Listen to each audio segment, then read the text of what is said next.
కేంద్ర ప్రభుత్వం అందిస్తున్న పథకాలు అర్హులైన పేదలకు అందాలని కడప పార్లమెంట్ సభ్యులు వైఎస్ అవినాష్ రెడ్డి స్పష్టం చేశారు. ఇవాళ కడప కలెక్టరేట్లోని సభాభవన్లో సమీక్షా సమావేశం జరిగింది. కలెక్టర్ దిశ మెంబర్ సెక్రటరీగా వ్యవహరిస్తున్న చెరుకూరి శ్రీధర్ నేతృత్వంలో జరిగిన ఈ సమావేశానికి పలువురు ప్రజాప్రతినిధులు హాజరయ్యారు. దిశ కమిటీ సుపరిపాలనలో ముందడుగు వేయడానికి కీలకమైన అంశంగా పేర్కొన్నారు. కేంద్రం అమలు చేస్తున్న పథకాల్లో ఏవైనా సమస్యలుంటే వాటిని పరిష్కరించి వారికి అందుబాటులో తేవడమే ప్రధాన లక్ష్యమని వివరించారు. ఇంకా ఈ కార్యక్రమంలో జిల్లా కలెక్టర్ శ్రీధర్ అన్ని వివరాలను క్షుణ్ణంగా వివరించారు. ముఖ్యంగా ఈ విషయానికి district development coordination and monitoring committee DDCMC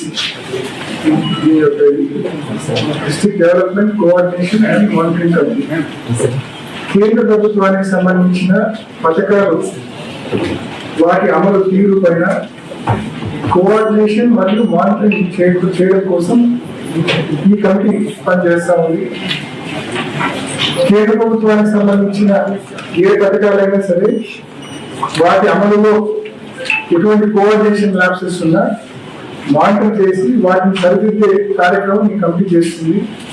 ఎక్కడైనా అవకతవకలు ఉన్నా కూడా వాటిని సరిదిద్దే బాధ్యత ఈ కమిటీ తీసుకుంటుంది. ఈ కమిటీ ద్వారా జిల్లా కలెక్టర్ గారి ద్వారా కేంద్ర ప్రభుత్వానికి ఇవన్నీ కూడా వెళ్తాయి. కాబట్టి పీరియాడికల్ గా ప్రతి 3 మాసాలకు ఒకసారి ఈ కమిటీ జరుగుతుంది. ముఖ్యంగా ఈ విషయం